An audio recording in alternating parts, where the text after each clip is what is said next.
Welcome students. आइए आज हम फिर शुरू करते हैं अपना क्लास। तो लास्ट क्लास हमने आपको वर्ण विचार पढ़ाया था, ठीक है। वर्ण विचार आज हम पढ़ेंगे शब्द विचार किसे कहते हैं, किसके बारे में, शब्द विचार, यानी जिसे हम अंग्रेजी में इटोमोलॉजी कहते हैं। क्या बोलते हैं? इटोमोलॉजी, यानी शब्द किसे कहते हैं। वर्णों या ध्वनियों के सार्थक मेल को हम शब्द कहते हैं, यानी वर्ण क ख, यानी वर्णों या ध्वनियों के सार्थक मेल को हम शब्द कहते हैं। परंतु यदि सार्थक मेल न हो तो निरर्थक शब्द कहते हैं, यानी शब्दों का मेल अगर सार्थक न हो तो उसे हम निरर्थक कहते हैं। शब्द का निरर्थक शब्द का व्याकरण में कोई महत्व नहीं होता, यानी ऐसा शब्द जिसका कोई अर्थ ही ना हो तो उसका व्याकरण में कोई काम नहीं होता है। जैसे हमने लिखा कलम, कलम, कलम, कलम, कलम एक अच्छी चीज़ है, यानी कि सार्थक चीज़ है। कलम से हम लिखते हैं। हमने कहा चौक, चमक, चमक यानी प्रकाश चमकता है, इसका अर्थ है, तो इसे हम वर्ण कहते हैं। हम आप जानते हैं निरर्थक, जैसे लौ कौम लकम, कोई अर्थ नहीं, निरर्थक है, व्याकरण में इसका कोई काम नहीं हो सकता। कौ मौ चौ कमच, यानी कमच कोई अर्थ नहीं, निरर्थक। तो हिंदी व्याकरण में सार्थक शब्दों का ही उपयोग होता है, निरर्थक शब्दों का जिसका कोई अर्थ ना उसका उपयोग नहीं होता है। अब हम जानते हैं शब्दों के भेद। क्या? शब्दों के भेद। तो उत्पत्ति की दृष्टि से, याद रखना बच्चों, उत्पत्ति की दृष्टि से शब्दों के चार भेद हैं। कितने भेद हैं? चार भेद हैं। किसकी? उत्पत्ति की दृष्टि से। सवाल आपसे पूछा जाएगा मैट्रिक में कि उत्पत्ति की दृष्टि से शब्दों के कितने भेद हैं, तो चार भेद हैं। कितने?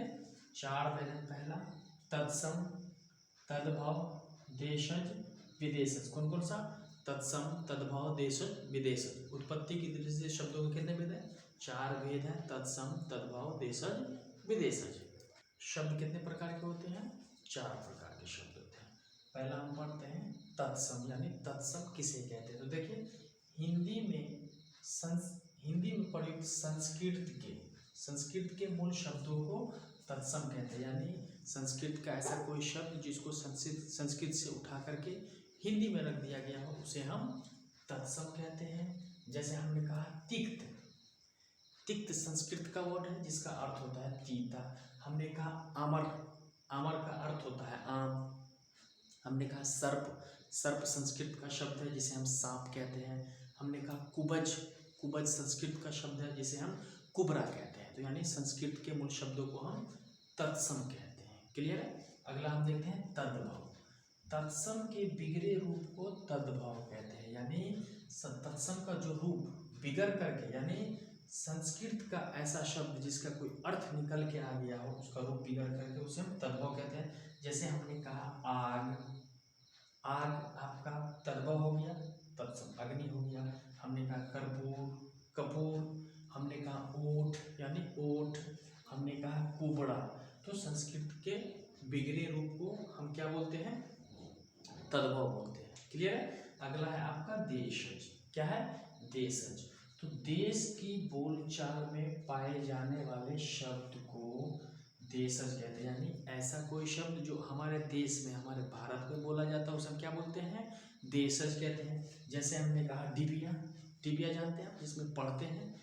फुनगी, फुनगी यानी पेड़ की ऊंचाई पे जो होता है जिसे हम फुनगी कहते हैं। अगला हुआ आपका लोटा, लोटा समझते हैं, देशज शब्द है आपका।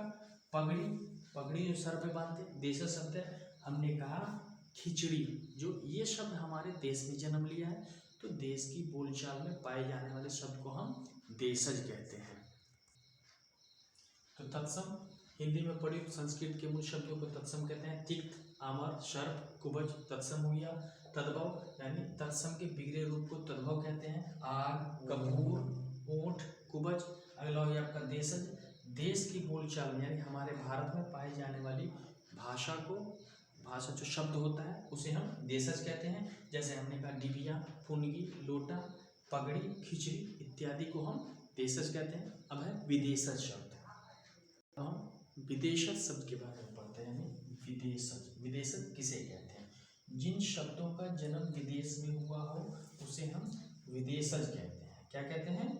विदेशज, यानी जिन शब्दों का जन्म विदेश, यानी विदेश की बोलचाल वाली भाषा को हम विदेशज कहते हैं। जैसे अंग्रेजी में डॉक्टर, बुक, टेबल, ये भी विदेश है, अंग्रेजी का शब्द हुआ ये। डॉक्टर विदेशज, बुक विदेशज, टेबल विदेशज।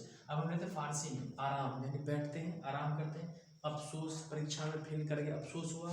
किनारा, नदी में किनारा, ये फारसी का शब्द हुआ, ये भी विदेशज है। अब हमने कहा अरबी के शब्द को, असर यानी दवा का असर करता है। हमने कहा किस्मत, किस्मत उसकी अच्छी है। हमने कहा ख्याल रखना, दुकान, तो ये सब विदेशज हो गए। बस फर्क यह है कि अंग्रेजी शब्द है, फारसी का है ये और अरबी का है। तो विदेश में बोलचाल वाली भाषा को हम विदेशज कहते हैं। आपको मैं आशा करता हूँ कि आपको शब्द समझ में आ गया होगा। तो आप इसी तरह चैनल को लाइक और सब्सक्राइब करते रहें ताकि वीडियो आपको हमेशा मिलता रहेगा।